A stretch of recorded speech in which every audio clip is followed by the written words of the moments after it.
በስመ አብ ወወልድ ወመንፈስ ቅዱስ አሐዱ አምላክ አሜን። እኔ መምህር ማቲያስ እባላለሁ። እንግዲህ የምንማረው የመጽሐፍ ቅዱስ ጥናት ነው። የመጽሐፍ ቅዱስ ጥናት ተከታታይ ኮርስ ይሆናል። በዚሁ በተከታታይ ኮርስ ውስጥ እያንዳንዱን ርዕስ እየጠበቅን የምናይበት የምናብራራበት ከእንደገናም ደግሞ በተለየ መንገድ አስፍተን የምናይበት የኮርስ አይነት ነው። መግቢያው የሚሆነን የቅዱሳን አምላክ ቅዱስ እግዚአብሔር እውቀትን ጥበብን ማስተዋሉን የሚገልጽ እሱ ነውና በማስተዋል በጥበብ ትልቁ እግዚአብሔርን አጋዥ በማድረግ የመጽሐፍ ቅዱስ ጥናትን እንማራለን ማለት ነው። የመጀመሪያው ያው መግቢያው ነው። መጽሐፍ ቅዱስ ጥናት ስለምን እናጠናለን? ማጥናት ለምን አስፈለገ? መጽሐፍ ቅዱስ የህይወት መሰረት ነው። ከዚያ በተረፈ ደግሞ የሰው ልጅ በሃይማኖት እንዲኖር በምግባር እንዲጸና ከእንደገናም ደግሞ እግዚአብሔር አምላኩን እንዲያውቅ በህጉም እንዲኖር ስለዚህ ተጽፏል። ቤተክርስቲያን በአገልግሎቷ ተሰብከዋለች። ምዕመናን በኑሯቸው ይሰብኩታል፣ ይኖሩታል። የሚያነቡ የሰው ልጆች ሁሉ ህጉን እየሰሙ ህጉን እየተከተሉ ይኖሩበታል። መጽሐፍ ቅዱስ የእግዚአብሔር እስትንፋስ ነው። የእግዚአብሔር እስትንፋስ ያረፈበት የእግዚአብሔር የቃሉ ማረፊያ ነው። ሌላም ደግሞ መጽሐፍ ቅዱስ ሰነድ ነው። የሰውና የእግዚአብሔርን ግንኙነት የሚያዘክር ወይም የሚናገር ሰነድ ነው። ስለ እግዚአብሔር ፈጣሪነት ስነ ፍጥረትን እንዴት አድርጎ እንደፈጠረ ከፍጥረቱ አንስቶ እስከ መጨረሻው ድረስ ያለውን የሚነግረን ነው። ስለዚህ መጽሐፍ ቅዱስን የምናጠናበት አንግል ትልቁ ምክንያቱም ይሄ ነው። አንደኛ በሃይማኖት እንድንኖር፣ ሁለተኛ በምግባር እንድንጸና፣ እግዚአብሔር አምላካችንን አውቀን ህይወትን እንድንወርስ ስለዚህ ምክንያት ተጽፏል። መጽሐፍ ቅዱስ አስቀድሞ ስለ ሰው ልጆች የተሰጠበት ምክንያት ወይም ደግሞ መጽሐፍ ቅዱስ ያስፈልገበት ምክንያት ትልቁ ነገር የሰው ልጅ ከውድቀት በኋላ ወይም ባለመታዘዝ ምክንያት ከእግዚአብሔር ከተለየ በኋላ መመሪያ የሚያስፈልገው ሆኗል። ስለዚህ መመሪያ የሚያስፈልገውን የሰው ልጅ አስቀድሞ አባቶቻችን በሕገ ልቦና ይኖሩ ነበረ። በኋላ ከሙሴ ጀምሮ ሕገ ኦሪት ተሰርታ በብሉይ ኪዳን አንድ መጽሐፍ ሕገ ኦሪት ብቻ ኖራ በብሉይ የነበሩ ካህናቱ ወይም ህዝቡ እስራኤል ብለን የምናነሳቸው በዚያ እየተመሩ ይኖራሉ። ከዚያ በተረፈ ያ ሁሉ ሲያልፍ ደግሞ ህግ አዲስ ወይም አዲስ ኪዳን ያቺ መታ የሰውን ልጅ አስቀድሞ የወደቀውን የሰውን ልጅ ሙሉ በሙሉ የሚነግረን ወይም ደግሞ ስለ ሰው ልጆች ውድቀት የምትነግረን ብሉይ ኪዳን ናት። አዲስ ኪዳን ነገር ግን ያው ትነግረናለች ማለት በዚያ ውስጥ ያው 5500 ዘመን ሙሉ የሰው ልጅ ውድቀት የነበረበት ዘመን በብሉይ ኪዳን የሚጠቃለል ስለሆነ ነው። በዚያ ውስጥ ግን የተወሰኑ ተስፋዎች፣ የተወሰኑ ምሳሌዎች፣ ሌላም ትንቢቶች ተነግረዋል። ማለትም የሰውን ልጅ ውድቀቱን ብቻ ሳይሆን በውድቀት ውስጥ የነበረ የሰው ልጅ አስቀድሞ በ5500 ዘመን ውስጥ የነበረ የሰው ልጅ በኋላ ደግሞ እንደሚነሳ፣ ክብርን እንደሚጎናጸፍ፣ ዳግም ወደ ልጅነት እንደሚመለስ፣ ዳግም ወደ ክብሩ እንደሚመለስ፣ ያጣውን ጸጋ ያጣውን በረከት እንደሚያገኝ የሚናገሩ ትንቢቶች በእግዚአብሔር አማካኝነት በነቢያት አንደበት እግዚአብሔር ተስፋውን እያናገረ ወይም ደግሞ ተስፋውን እንዲነግሩ እያደረገ ህዝቡ በዚያ እየተጽናና ቆይቷል። የተነገረው ትንቢት እስኪፈጸም የተቆጠረው ሱባኤ እስኪፈጸም ድረስ የሰው ልጅ በዚያ ውስጥ ቆይቷል። ከዚያ በተረፈ ሐዲስ ኪዳን የመነሳት ወንጌል ናት። ማለት በተዘዋዋሪ መንገድ የሰው ልጅ የተነሳባት፣ ክብርን ያገኘባት፣ ያጣውን ያገኘባት፣ ከወጣበት የተመለሰባት፣ በሐዲስ ተፈጥሮ በሞቱ ቤዛነት ዳግም ለህይወት የኖረባት ዘመን ናት። ስለዚህ መጽሐፍ ቅዱስ በውስጡ ደግሞ እጅግ ብዙ የተዘረዘሩ ግሩምና ድንቅ የሆኑ የራሳቸው የሆነ ማብራሪያዎችን ስለ እያንዳንዱ የምናያቸው እየተነተንን እያብራራን የምንሄድባቸው ክፍሎች አሉ። እግዚአብሔር አምላካችን ይርዳን። የመጀመሪያው መጽሐፍ ቅዱስ የሚለውን አንቀጽ መረዳት ስንችል ነው እና መጽሐፍ ቅዱስ ስንል ያው እንደምናውቀው ከንባቡም እንደምንረዳው የሁለት ቃላት ጥምር ነው። መጽሐፍና ቅዱስ። መጽሐፍ የሚለው ስም ነው፣ ቅዱስ የሚለው ቅጽል ነው። ስለዚህ መጽሐፍ ጥራዝን ወይም ደግሞ በአንድ ተሰብስቦ የተያዘ ማንኛውንም ነገር ሊያመለክት ይችላል። ቀድሞ የነበሩ ወይም ደግሞ በብሉይ ኪዳን የነበሩ አባቶቻችን ብዙን ጊዜ ሌላ መጽሐፍ በጊዜውም ስላልነበረ አንድ መጽሐፍ ስለሆነ መጽሐፍ እየተባለ ነበር የሚጠራው። ቅዱስ የሚለውን ስያሜ ያገኘው ግን በሐዲስ ኪዳን ነው። እሱም ብዙ መጻሕፍት ስለበዙ መለየት ግዴታ ስለሆነ ማለት ነው። እና ስለዚህ መጽሐፍ ቅዱስም በወንጌል በተለያየ መንገድ እናንተ በመጽሐፋችሁ እንዲህ የሚል አለ እያለ ጌታ ሲጠይቃቸው እንመለከታለን። መጽሐፍ ቅዱስ ብሎ አያነሳው። ምክንያቱም የተለየ ከዚያ የወጣ ሌላ ነገር ስለሌለ መጽሐፈ ኦሪት ነበረ፣ ወይም ደግሞ ይሄ ብሉይ ኪዳን የምንለው ብሔረ ኦሪት የምንለው ያ ነበረ። በዚያ ነው የሚመሩት። ሌላ ነገር ስለሌለ የነበረችውም አንድ መጽሐፍ ናት። ከዚያ አንጻር ያለ ቅጽል መጽሐፍ በመባል ይጠራል። ይሄ መጽሐፍ የሚለው ቅድም እንዳልነው ጥቅልል ነው፣ ወይም ደግሞ በአንድ የተጠረዘ ብዙውን በአንድ ተደርጎ የተጠረዘ እንደማለት ነው። መነሻ ስርወ ቃሉ ግዕዝ ነው። ግሱ ደግሞ ጸሐፈ ነው። ጸሐፈ ጻፈ ከሚለው ግስ የወጣ ነው። ጸሐፈ ጻፈ ይላል። ከዚያ ውስጥ መጽሐፍ የሚለው ይወጣል ማለት ነው። ቅዱስ የሚለው ያው ቀደሰ ነው ግዕዙ። ቀደሰ ከሚለው ውስጥ ቅዱስ የሚለው ይወጣል ማለት ነው። ቅዱስ ማለት ደግሞ ልዩ፣ ክቡር፣ ጽሩይ፣ ንዑድ፣ ክቡር እያለ በተለያየ መንገድ ይብራራል ማለት ነው። በሐዲስ ኪዳን ስለምን ቅዱስ የሚለው ተጨመረለት? መጽሐፍ እየተባለስ ቀድሞ እንደሚጠራው ለምን አልተጠራም ብለን በተወሰነ መንገድ ለማየት ያክል እንግዲህ መጻሕፍት በሶስት ይከፈላሉ። የመጀመሪያዎቹ ቅዱሳት መጻሕፍት የምንላቸው ናቸው። ይህ አምላካውያት እስትንፋስ ያረፉበት ቅዱሳን ሰዎች ከእግዚአብሔር በመንፈስ ቅዱስ ተነርተው የጻፉት ማለት ነው። የመጀመሪያው መጽሐፍ የምንለው ወይም መጽሐፍ ተብሎ ሲከፈል የመጀመሪያው መጽሐፍ ቅዱስ ብለን የምናስቀምጠው ይሄ ነው። ሁለተኛው ቅዱሳት መጻሕፍት አሉ። በቅዱሳት ዝር የምናያቸው እንግዲህ ብዙ ነገሮች አሉ። ያው ከቦታ ቅዱስ፣ ከዕቃ ቅዱስ፣ ከተለያየ ነገር ከሰው ቅዱስ አለ። የመጀመሪያው ግን ኩኑ ቅዱሳነ እስመ አነሂ ቅዱስ የሚል እኔ ቅዱስ ነኝና እናንተም ቅዱሳን ሁኑ የሚለን እሱ እግዚአብሔር ነው ማለት ነው። እና ስለዚህ ቅዱሳት መጻሕፍት አሉ። እነዚህ ያው መነሻችንም መድረሻችንም መጽሐፍ ቅዱስ ነውና ስለዚህ የመጀመሪያው ቅዱሳት መጻሕፍት ስንል የምናገኘው ራሱ መጽሐፍ ቅዱስን ነው። ቅዱስ ተብሎ ለምን ተጠራ? ይህን በኋላ እናይበታለን። ከዚያ በተረፈ ሁለተኛው ምን አይነት መጻሕፍት አሉ ስንል ምኑናት የምንላቸው መጻሕፍቶች አሉ። እነዚህ ምኑናት የምንላቸው መጻሕፍት በተለያየ መንገድ በዓለም ለእውቀት የምንጠቀማቸው፣ በተለያየ ለትምህርት፣ ለእውቀት፣ ለምርምር የምንጠቀማቸው ለአእምሮ ማዳበሪያ የሆኑ እንደ ልቦለድ፣ እንደ ድርሰት፣ እንደ ፍልስፍና ያሉ መጻሕፍት እነዚህ ምኑናት መጻሕፍት ይባላሉ። ማለትም በተዘዋዋሪ አገልግሎታቸው በዓለም እስካለን እስከሆነ ድረስ ከዚያ ውጪ ወይም ደግሞ ከትንሣኤ ዘጉባኤ በኋላ ለሚመጣው ዓለም ምንም ጥቅም ስለሌላቸው በዚህ ዓለም እስካለን ድረስ ብቻ ስለሆነ ጥቅማቸው ምኑናት ይባላሉ።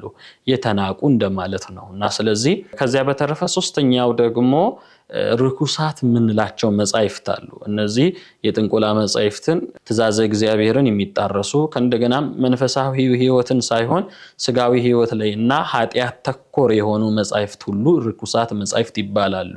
የሰውን ልጅ ከቅድስና ወደ ኃጢአት ሊመሩት የሚችሉ ከእግዚአብሔር እቅፍ አውጥተው ወደ ዲያብሎስ እቅፍ ሊመሩት የሚችሉ ክፉ መጻሕፍቶች ወይም ደግሞ ቅድም እንዳነሳነው የጥንቆላ መጻሕፍት እነዚህ ርኩሳት መጻሕፍት ይባላሉ። ከዓላማቸው አንጻር ቅዱሳት ከሆኑ መጻሕፍት ቅድም እንዳልነው አንዱ መጽሐፍ ቅዱስ ነው። አሁን የምናየውም ስለርሱ ነው። በኋላ ደግሞ ሌሎቹን አዋልድ መጻሕፍትን በሌላው ክፍል የምናይ ይሆናል። የመጀመሪያው መጽሐፍ ቅዱስን ስናነሳ በብሉይ ኪዳን የነበረው መጽሐፍ የሚለው ተቀይሮ ቅዱስ የሚለው ቅጽል መጨመር ስላለበት ከሌላው መለየት ስላለበት አባቶቻችን መጽሐፍ ቅዱስ ብለው ጠርተውታል።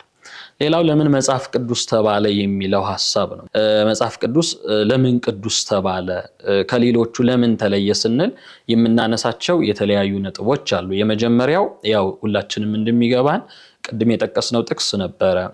ኩኑ ቅዱሳን እስመ አነሂ ቅዱስ፣ እኔ ቅዱስ ነኝና እናንተ ደግሞ ቅዱሳን ሁኑ ያለበት ማለት ነው። በዚህ በኦሪት ዘሌዋውያን ምዕራፍ 19 ቁጥር 2 ላይ የምናገኘው ኃይለ ቃል ነው። እኔ ቅዱስ ነኝና እናንተ ቅዱሳን ሁኑ። ስለዚህ መጽሐፍ ቅዱስ ቅዱስ የተባለበት የመጀመሪያው ትልቁ ነገር አስገኚው፣ ባለቤቱ፣ ምንጩ፣ ነቁ እግዚአብሔር ቅዱስ ስለሆነ በቅድስና የባህሪው ስለሆነ ከእርሱ የተገኘ ስለሆነ መጽሐፍ ቅዱስ ቅዱስ ብለን እንጠራዋለን ማለት ነው። ሌላው ሁለተኛው ሰዎችን ወደ ቅድስና የሚመራ ሐዋርያው ቅዱስ ጴጥሮስ በዚህ በአንደኛ መልእክቱ ምዕራፍ 1 ቁጥር 15 እንዲህ በማለት ይነግረናል። የጠራችሁ ቅዱስ እንደሆነ እናንተም ደግሞ በኑሯችሁ ሁሉ ቅዱሳን ሁኑ ይላል። እና ስለዚህ ሰዎችን ወደ ቅድስና የሚያደርስ ወደ ሕይወት የሚያደርስ ወደ ብርሃን የሚያደርስ በመሆኑ ምክንያት ቅዱስ ተብሎ ይጠራል ማለት ነው። ስለዚህ ሰዎችን ወደ ቅድስና የሚያደርስ ወደ ቅድስና የሚመራ የቅድስናን ሕይወት የሚያጎናጽፍ በመሆኑ መጽሐፍ ቅዱስ ቅዱስ ተብሎ ሊጠራ ችሏል ማለት ነው። ሌላው የእግዚአብሔር ወዳጅ የሆኑ ቅዱሳን ሰዎች በመንፈስ ቅዱስ ተመርተው የጻፉት ስለሆነ ቅዱስ ይባላል ማለት ነው። ማለትም ያው በሰው ሐሳብ፣ በሰው ስሜት፣ በሰው ፈቃድ የተጻፈ ሳይሆን ቅዱሳን አባቶቻችን በእግዚአብሔር ፈቃደ እግዚአብሔር ኖሮበት ከእንደገና ደግሞ እግዚአብሔር እጃቸው፣ እግዚአብሔር ዓይናቸው፣ እግዚአብሔር ልባቸው፣ ሐሳባቸው ሆኖ በመንፈስ ቅዱስ ተነርተው ጽፈውታል። ከዚያ በዚህ በሁለተኛ ጴጥሮስ ምዕራፍ 1 ቁጥር 20 ላይ በእግዚአብሔር ተልከው ቅዱሳን ሰዎች በመንፈስ ቅዱስ ተነድተው ተናገሩ ይላል። ይህን መጽሐፍ ቅዱስ ማለት ነው። እና ስለዚህ ከዚያ አንጻር ቅዱስ ተብሎ ሊጠራ ችሏል ማለት ነው መጽሐፍ ቅዱስ። ሌላው አራተኛው የሰው ልጅ ከመፈጠሩ በፊት የነበረውን ወደፊትም የሚሆነውን ነገር በእርግጠኝነት የሚናገር ነው። የተለያዩ መጻሕፍት አሉ በዓለም ላይ የሚገኙ ቅድም ምኑናት ብለን የጠቀስናቸው ዓለም በሰው ፈቃድ የተጻፉ ብዙ መጻሕፍቶች አሉ። ነገር ግን ነገሮችን አስረግጠው ስለሚመጣው ስለሚሆነው ነገር አይነግሩንም። መጽሐፍ ግን ስለሚሆነው ስለሚደረገው ስለሚከወነው ነገር በእርግጠኝነት ይነግረናል። ለምሳሌ ሙሴ በኦሪት ዘፍጥረት ምዕራፍ 1 ቁጥር 1 ላይ በቀዳሚ ገብረ እግዚአብሔር ሰማየ ወምድረ ይላል። እግዚአብሔር በመጀመሪያ ሰማይንና ምድርን ፈጠረ ነው የሚለው እና በእርግጠኝነት ነው የሚያስቀምጠው። ከዚያም በተረፈም ደግሞ በዚህ በትንቢተ ኢሳይያስ ምዕራፍ 7 ቁጥር 14 ላይ ናሁ ድንግል ትጸንስ ወትወልድ ወልደ፣ እነሆ ድንግል ትጸንሳለች ወንድ ልጅንም ትወልዳለች ይላል። በእርግጠኝነት ይነግረናል። ልትወልድ ትችላለች የሚል ጥርጥራዊ የሆነ ነገር ሳይሆን ትወልዳለች ብሎ በአራት ነጥብ የተዘጋ ነገር ይነግረናል። ከዚህ አንጻር መጽሐፍ ቅዱስ ቅዱስ ተብሎ ሊጠራ ችሏል ማለት ነው። ሌላው የሚያነቡትንና የሚሰሙትን ስለሚባርክ በዚህ በዮሐንስ ራእይ ምዕራፍ 1 ቁጥር 3 ላይ የምንመለከተው ነው። የሚያነቡትንና የሚሰሙትን ይባርካል። ቅድም እንዳልነው ከላይ ያነሳናቸው የመጣነው ነገር ሁሉ በመጽሐፍ ቅዱስ ውስጥ ያለ ነው እና ስለዚህ ይህን የሚያነብሰው መጽሐፍ ቅዱስን የሚያነብሰው ይባረካል ማለት በማንበቡ ሳይሆን ያንን አንብቦ በመኖሩ ማለት ነው። ስለዚህ ያንን በመማር ቃል እግዚአብሔርን በመማር በጆሮ በመማር በአይን በማንበብ ያነበቡትን ደግሞ በሕይወት በመተግበር ውስጥ ደግሞ መባረክን ስለሚያስገኝ ማለት ነው። ስለዚህ ብዙዎች የሚባረኩበት ብዙዎች የሚቀደሱበት ከኃጢአት ርቀው በቅድስና የሚኖሩበት ግብረ ዓለምን እየተዉ በመንፈሳዊ ግብር ተጠምደው የሚኖሩት እንዲኖሩም የሚያደርጋቸው አንዱ መጽሐፍ ቅዱስ ነው። ከዚያ በተረፈ በዚህ ሕይወት ውስጥ ሲኖሩ ይባረካሉ ማለት ነው። ስለዚህ የሚባርክ እግዚአብሔር ነው። የሚባርከውን እግዚአብሔርን ደግሞ ለማግኘት ደግሞ የተባረከውን የእርሱ ቃል የሆነውን የእሱ እስትንፋስ የሆነውን መጽሐፍ ቅዱስን ማንበብ ተገቢ ነው ማለት ነው። ሌላው ዘመን የማይሽረው በመሆኑ በተለያየ ዘመናት እንግዲህ መጽሐፍ ቅዱስ ከተጻፈበት ጊዜ ጀምሮ ዘመን የማይሽረው በየዘመናቱ ልክ እንደ አዲስ የሚነበብ ዕለት ዕለት ቃል አዲስ ነው እንዳለ ሁል ጊዜ አዲስ ሆኖ የሚነበብ ሁል ጊዜ እንደ አዲስ የሚነበብ ሁል ጊዜ እንደ አዲስ የሚነገር የማያረጅ ዘላለማዊ የሆነ ምክንያቱም ሰማይና ምድር ያልፋል አለ፣ ነገር ግን ቃሌ ግን አታልፍም አለ። ስለዚህ ይሄ ዘላለማዊ ነው፣ የሚነገር ነው፣ ዘመን የማይሽረው ነው እና በተለያየ ዘመን ማንም ሰው ይነሳ ማንም ሰው በተለያየ ዓለም እንዳልነበረ ሆናም በመከራ ውስጥ ተዋል። ነገር ግን የእግዚአብሔር ቃል ሕያው ነው፣ አይቀየርም እና ስለዚህ ብዙ መጻሕፍትን ዘመናት ያስረጃቸዋል፣ ዘመናትን ደግሞ ይሽሯቸዋል። መጻሕፍትን ዘመን አያስረጃውም፣ ዘመንም አይሽረውም። ከዚህ አንጻር ቅዱስ ተብሎ ይጠራል ማለት ነው። ነቢየ እግዚአብሔር ኢሳይያስ በትንቢተ ኢሳይያስ ምዕራፍ 40 ቁጥር 8 ላይ የአምላካችን ቃል ግን ለዘላለም ጸንታ ትኖራለች ይላል።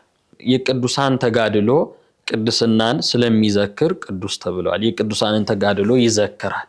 በመጽሐፍ ቅዱስ ውስጥ የምናገኛቸው በእምነታቸው የተመሰከረላቸው እግዚአብሔርን ብለው አካሄዳቸውን በብሉይ ኪዳን አካሄዳቸውን ከእግዚአብሔር ጋር ያደረጉ በሐዲስ ኪዳን ያላቸውን ሁሉ ትተው እርሱን የተከተሉ ስለ እርሱም የመሰከሩ የእነዚህን የቅዱሳን ሐዋርያት የቅዱሳን ነቢያትን የቅዱሳን አበው አባቶቻችንን ታሪክ የያዘ የሚተርክ በመሆኑ ቅዱስ ይባላል። ነገር ግን በዚያ አንጻር ይህን ብቻ የሚተርክ አይደለም መጽሐፍ ቅዱስ። እንደምታውቁት በተዘዋሪ መንገድ እግዚአብሔርን የበደሉ ሰዎች፣ ነፍስ ያጠፉ ሰዎች በተለያየ መንገድ ጣዖት አምላኪዎች ሁሉ ሳይቀር ተጠቅሰውበታል።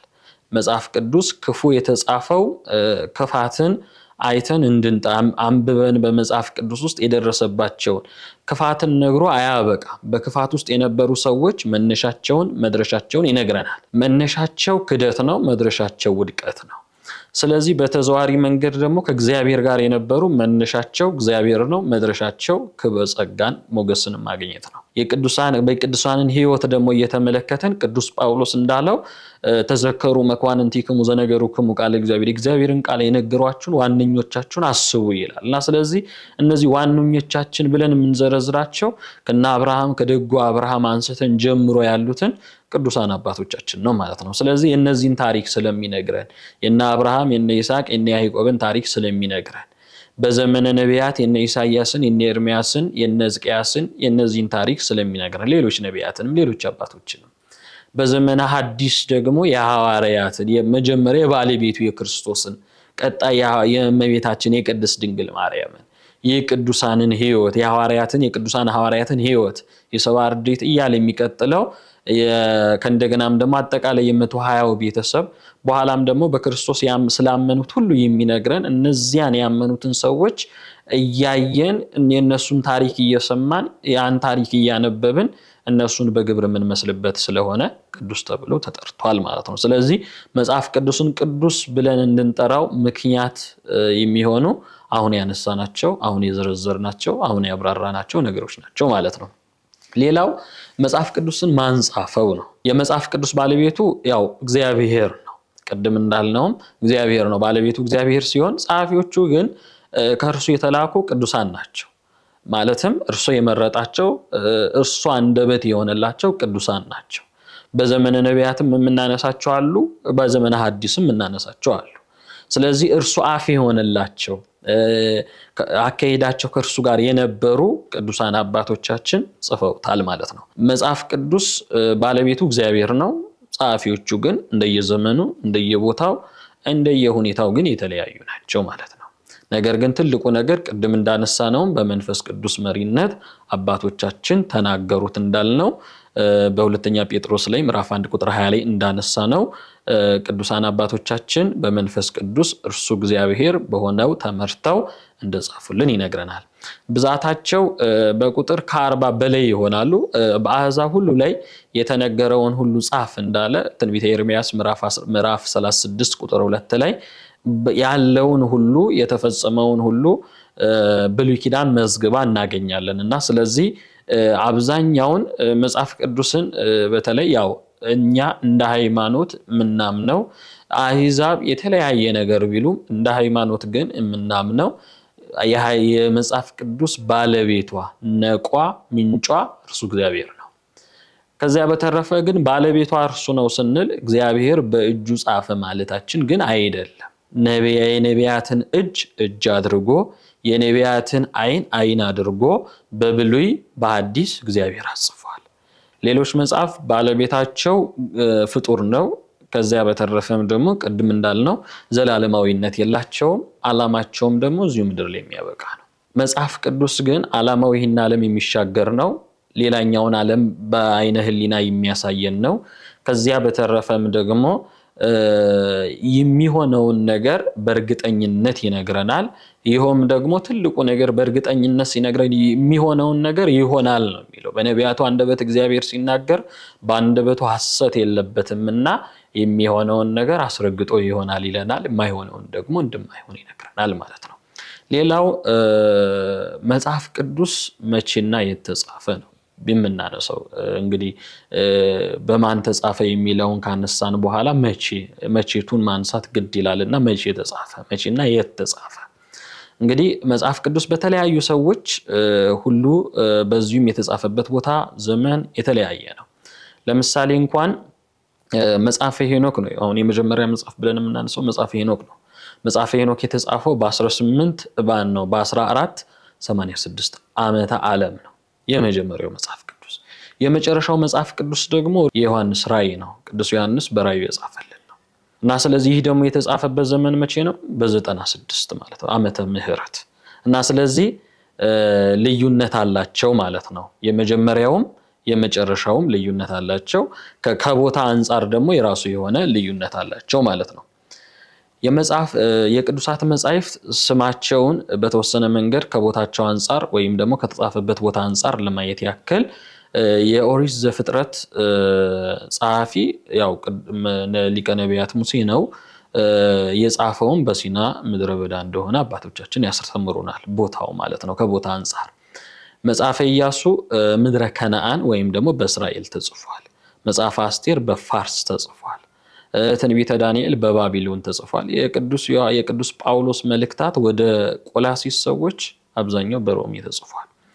የዮሐንስ ራእይ ደግሞ በፍጥሞ ደሴት ተጽፏል እና ከቦታ አንፃር ከተጻፉበት ዘመን አንፃር የራሳቸው የሆነ ልዩነት አላቸው ማለት ነው። ስለዚህ አባቶቻችን ይህንን ሰብስበው ነው በአንድ አድርገው መጽሐፍ ቅዱስ ብለው በጥራዝ አድርገው የሰጡን ማለት ነው እና ስለዚህ ያ ሁሉ ዘመን የተለያየ ቢሆንም ነገር ግን ሐሳባቸው ዓላማቸው አንድ ነው። ያው አንዱ እግዚአብሔር በመንፈስ ቅዱስ መሪነት ስላጻፈ ማለት ነው። ሌላው ቀጥሎ የምናየው መጽሐፍ ቅዱስ ወደ ኢትዮጵያ እንዴት መጣ? እንግዲህ ሀገራችን ኢትዮጵያ በዓለም ከሚገኙ ሀገሮች ሁሉ ተለይታ የምትታወቀው ከክርስቶስ ልደት በፊት በብሉይ ኪዳን ስርዓት ሕግን በሚገባ ተቀብላ የኖረች ብቸኛ ሀገር መሆኗ ነው። የብሉይ ኪዳን ስርዓትና ሕግን ተቀብላ ማለት በብሉይ ኪዳን ሕግና ስርዓት የምትመራ ማለት ነው። ስለዚህ ኢትዮጵያ በትንቢተ አሞጽ ምዕራፍ 9 ቁጥር 7 ላይ እናንተ እስራኤላውያን ለእኔ እንደ ኢትዮጵያውያን አይደላችሁምን እያለ የሚያነሳው አለ። ከዚያ በተረፈ የብሉይን ስርዓት አድርጋ ትኖር ነበር ኢትዮጵያ ሀገራችን። ከላይ የተጠቀሰው በተለይ ከላይ ያነሳናቸው ማለት ነው ኢትዮጵያ ከቀደሞ ጀምሮ በብሉይ ኪዳን ስርዓት ስትመራ መቆየቷን የሚያሳዩ ጥቂት ታሪኮችን ማንሳት ግድ ይለናልና እናንሳቸው። መጽሐፍ ቅዱስ ወደ ኢትዮጵያ የመጣው በኢትዮጵያዊቷ ንግስት ማክዳ አማካኝነት ነው። መጽሐፍ ቅዱስ ማለት ብሔረ ኦሪት ወይም ደግሞ አስቀድሞ ብሉይ ኪዳን ብለን የምናነሳው ማለት ነው። ንግስቲቱ የሰሎሞንን ጥበብ ለመጎብኘት ወደ ኢየሩሳሌም በሄደች ጊዜ ለጠቢቡ ለሰሎሞን እግዚአብሔርን በማመስገን ስለ እምነቷ ገለጸች ይላል። ይህ ሁለተኛ ዜና መዋዕል 9 ምዕራፍ 9 ቁጥር 8 ላይ፣ አንደኛ ነገሥት ምዕራፍ 10 ቁጥር 9 ላይ የምናገኘው ነው። ንግስት ማክዳ ከጠቢቡ ሰሎሞን ወለደችው ሚኒሊክ በአባቱ በሰሎሞን ፈቃድ ብዙ መጻሕፍትንና እንደገና መጻሕፍትን የሚተረጉሙ 318 ሌዋውያን ካህናትን ጨምሮ ወደ ኢትዮጵያ አምጥቷል። እነርሱም ከዕብራይስጡ ወደ ግዕዙ ተርጉመውልናል ማለት ነው። የመጀመሪያው መጽሐፍ ቅዱስ ወደ ሀገራችን ሲመጣ የተተረጎመው በግዕዝ ነው። በኋላም ደግሞ ሊቃውንት አባቶቻችን ወደ አማርኛው ተርጉመውልናል ማለት ነው። በአዲስ ኪዳንም ያው አብዛኛውን ጊዜ እንደሚነሳው በኢትዮጵያዊ ጃንደረባ አማካኝነት ከእንደገናም ደግሞ በአባ ሰላማ ከሳቴ ብርሃን ሌላውም ደግሞ በዘጠኙ ማለትም ተሰዓቱ ቅዱሳን በምንላቸው አማካኝነት ወደዚህ ወደ ኢትዮጵያ መጥቷል። ወደ ግዕዝም ተተርጉሟል ማለት ነው። በዕብራይስጥ ቋንቋ በተለያዩ ቋንቋ የተጻፈውን መጽሐፍ ቅዱስ አባቶቻችን ቅድም እንዳነሳናቸው በተለይ በአባ ሰላማ ከሳቴ ብርሃን ተሰዓቱ ቅዱሳን ከሌላ ቋንቋ ወደ ግዕዝ በመቀየር ትልቁን አስተዋጽኦ አድርገውልናል ማለት ነው። ሌላው የመጽሐፍ ቅዱስ አከፋፈሎች ነው። መጽሐፍ ቅዱስ ያው እንደምታውቁት በሁለት ይከፈላል። ሁለት አበይት ክፍሎች አሉት። የመጀመሪያው ብሉይ ኪዳን የምንለው ነው። በል ያረጀ ነው። ያረጀ ኪዳን እንደማለት ነው። ያ ማለት የቀድሞውን የሚናገር ወይም ደግሞ አስቀድሞ የነበረውን የሰው ልጅ ውድቀትን ታሪክን የሚናገር ስለሆነ ማለት ነው። ሁለተኛው ያው ሐዲስ ኪዳን ነው። በተለይ ብሉይ ኪዳን እግዚአብሔር ለእስራኤል ሕዝብ በሙሴ አማካኝነት የሰጣቸው ኪዳን ነው።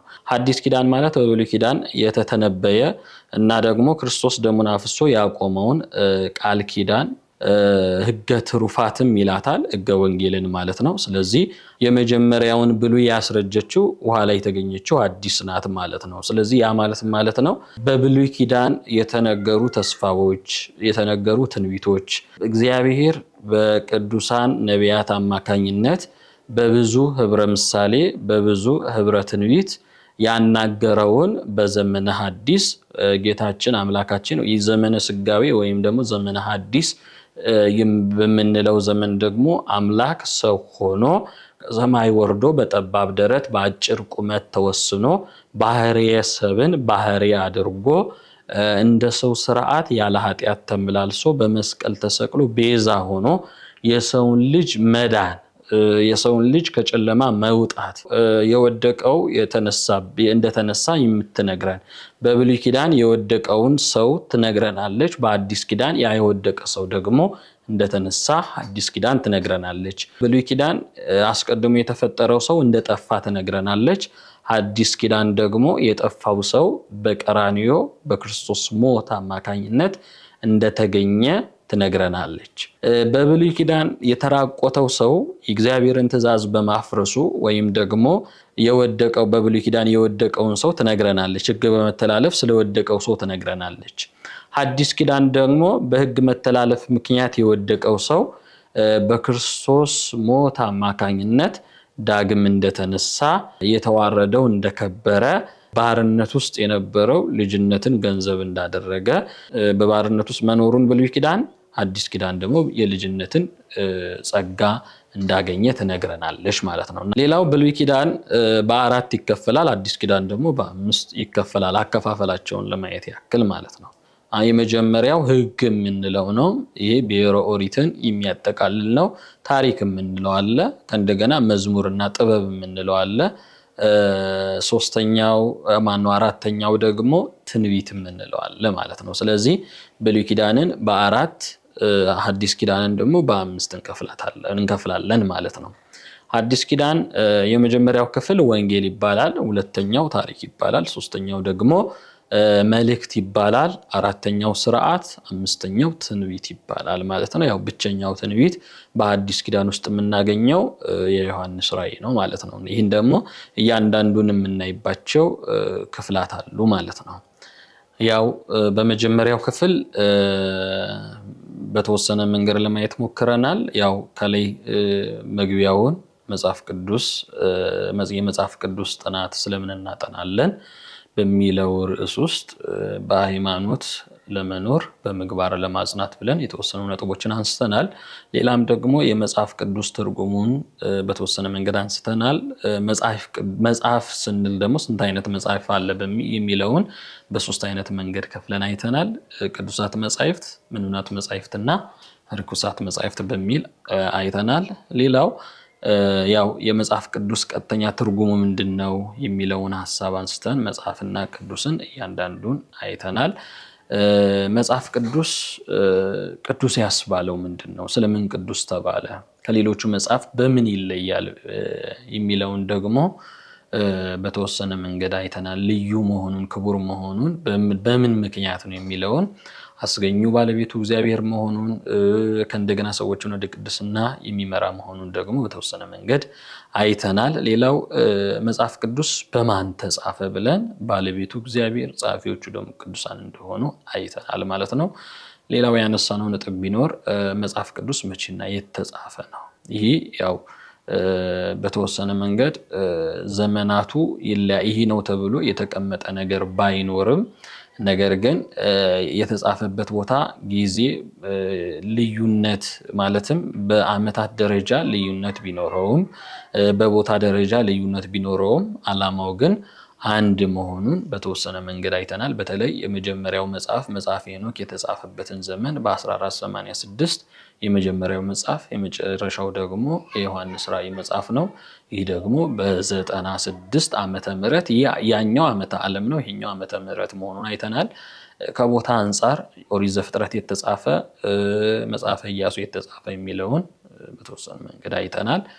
ሌላው መጽሐፍ ቅዱስ ወደ ኢትዮጵያ እንዴት መጣ የሚለውን በንግስት ማክዳ አማካኝነት ሰሎሞን እርሷ የወለደችው የእርሷ ልጅ ወደዚህ ሲመጣ መጻሕፍትን የሚተረጉሙ 318 ሌዋውያንን ይዞ እንደመጣ አይተናል ማለት ነው። በሐዲስ ኪዳን ደግሞ በኢትዮጵያዊ ጃንደረባ አማካኝነት እንደመጣ በኋላም ደግሞ በአባ ሰላማ ከሳቴ ብርሃን በዘበተሰዓቱ ቅዱሳን አማካኝነት ከዕብራይስጡ ወደ ግዕዙ እንደተተረጎመ አይተናል ማለት ነው። ሌላው ያው የመጽሐፍ ቅዱስ ክፍሎች ብለን የመጽሐፍ ቅዱስ አንድ ጥራዝ ነው፣ ነገር ግን በውስጡ 2 ክፍል አለ።